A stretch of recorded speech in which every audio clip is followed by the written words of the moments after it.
ഞങ്ങളുടെ നാട്ടിലുള്ള സൗഹൃദ കൂട്ടായ്മയുടെ നാലമ്പല യാത്രയിലാണ് കേട്ടോ. ആദ്യം തന്നെ 12:45 നേരെ ഞങ്ങൾ ഗുരുവായൂർ അമ്പലത്തിലെത്തി. അവിടുന്ന് കുളിയെല്ലാം കഴിഞ്ഞ് അവിടുന്ന് നേരെ തൃപ്രയാർ ശ്രീരാമസ്വാമി ക്ഷേത്രത്തിലേക്കാട്ട് പോയത്. 3:30 മണിയാകുമ്പോഴാണ് അവിടെ നട തുറക്കാറുള്ളത്. എന്നാൽ ഞങ്ങൾ 2:30 മണിക്ക് തന്നെ വന്ന് ക്യൂ നിന്നു കേട്ടോ. ക്യൂ നിന്നപ്പോഴുള്ള അവസ്ഥയാണ് നിങ്ങളിത് കാണുന്നത് കേട്ടോ. അത്രയും ജനങ്ങളിതാ അവിടെ നേരത്തെ തന്നെ എത്തി ക്യൂ നിൽക്കുന്നുണ്ടായിരുന്നു. അങ്ങനെ ക്യൂ എല്ലാം മുന്നോട്ട് പോയി ഞങ്ങൾ നേരെ ദർശനം കഴിഞ്ഞ് പുറത്തിറങ്ങിയപ്പോൾ തിരക്കിനൊരു കുറവുണ്ടായിരുന്നു കേട്ടോ. അവിടുന്ന് ഞങ്ങൾ നേരെ കൂടൽമാണിക്യം ക്ഷേത്രത്തിലേക്കാട്ടോ പോയിട്ടുണ്ടായിരുന്നത്. എന്താ പറയുക, ഈ അമ്പലത്തിനെ കുറിച്ച് പറയുകയാണെങ്കിൽ ഭയങ്കര ഭംഗിയാണ് കേട്ടോ. അവിടെ പറയുകയാണെങ്കിൽ അങ്ങനെ അകത്തേക്ക് കയറി കഴിഞ്ഞ് അവിടെ അമ്പലക്കുളവും അതുപോലെ തന്നെ ഫോട്ടോ എടുക്കാനൊക്കെ ഒരുപാട് സ്ഥലങ്ങളുണ്ടായിരുന്നു കേട്ടോ. അമ്പലക്കുളത്തിന് ചുറ്റും കാണുന്ന ആളുകളാണ് കേട്ടോ. പതിയെ പതിയെ ദർശനം കഴിഞ്ഞ് എല്ലാവരും പുറത്തേക്ക് ഇറങ്ങുകയാണ്. അങ്ങനെ ഞാനും ദർശനം കാര്യങ്ങളെല്ലാം കഴിഞ്ഞ് നേരെ പുറത്തേക്ക് ഇറങ്ങിയിട്ടോ. നല്ല ഭംഗിയാണ് അവിടെ കാണുമ്പോൾ. അവിടെ നമ്മൾ സൗപർണിക ടീമിൻ്റെ കുറച്ച് ടീമൊക്കെ അവിടെ എത്തിയിട്ടുണ്ടായിരുന്നു കേട്ടോ. ബിജുവേട്ടനും ഗോകുലൊക്കെ. അങ്ങനെ അവരെല്ലാം കണ്ടു, അവരെല്ലാം സംസാരിച്ച് നേരെ അടുത്തത് പായ്മല അമ്പലത്തിലേക്കായിരുന്നു പോയിട്ടുണ്ടായിരുന്നത്. അങ്ങനെ പായ്മല അമ്പലത്തിൽ നിന്നാണ് ഞങ്ങളെല്ലാവരും ബ്രേക്ക്ഫാസ്റ്റ് കഴിച്ചിട്ടുണ്ടായിരുന്നു കേട്ടോ.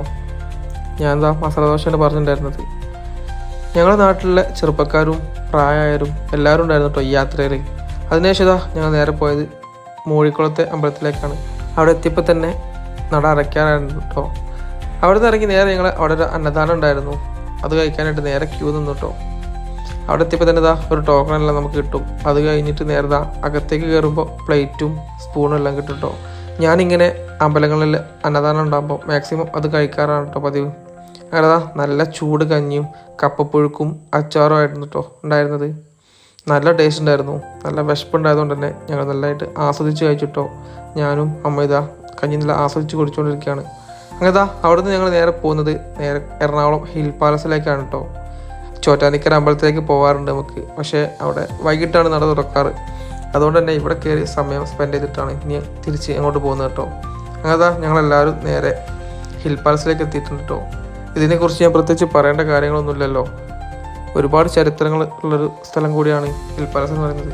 നമുക്കൊക്കെ ഏറ്റവും ഇഷ്ടമുള്ളൊരു സിനിമയായിരിക്കും മണിച്ചിത്രത്താഴ്. അതിൻ്റെ ഒരു ഷൂട്ടിംഗ് ലൊക്കേഷൻ കൂടിയാണല്ലോ ഇത്. ഉള്ളിൽ ഒരുപാട് ചരിത്രങ്ങളെ വളർത്തുന്ന ഒരുപാട് കാര്യങ്ങൾ നമുക്കവിടെ കാണാൻ കഴിഞ്ഞിട്ടുണ്ടായിരുന്നു കേട്ടോ.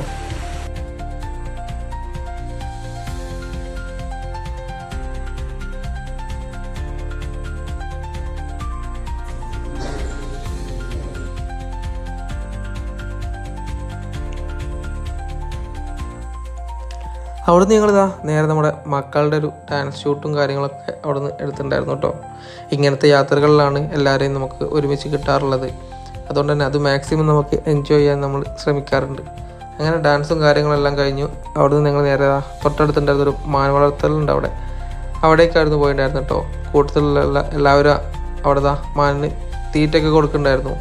കൂടെ എൻ്റെ അനിയത്തി നേരെ തീറ്റ കൊടുക്കുന്നുണ്ടായിരുന്നു കേട്ടോ.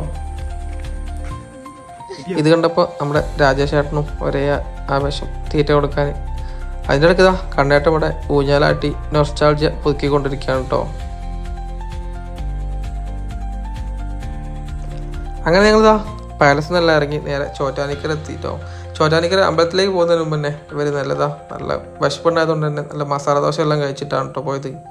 ഞാൻ അവിടുന്ന് കുറച്ചു നേരം കഴിഞ്ഞിട്ടാണ് നേരെ അമ്പലത്തിലേക്ക് പോയത്. അതുവരെ ഞാൻ ബസ്സിലിരിക്കുകയായിരുന്നു കേട്ടോ. ഇവിടെയും അത്യാവശ്യം നല്ല രീതിക്കുള്ള തിരക്കും കാര്യങ്ങളെല്ലാം ഉണ്ടായിരുന്നു. ഞാൻ അവിടെ കുറച്ച് നേരം ഒന്ന് തിരിഞ്ഞടിച്ചിട്ട് പിന്നെ ബസ്സിലേക്കാട്ടോ പോയിട്ടുണ്ടായിരുന്നത്. അവരെല്ലാം നേരെ കുരുതി കാണാൻ വേണ്ടി പോയിട്ടുണ്ടായിരുന്നു. ബസ്സിൽ തിരിച്ചു വരുമ്പോൾ ഒരേ വൈബ് തന്നെയാണ് കേട്ടോ. ഞങ്ങൾ അടിച്ചു പൊളിച്ചിട്ടാണ് തിരിച്ച് ഞങ്ങൾ നേരെ നാട്ടിലേക്ക് പോയത് കേട്ടോ.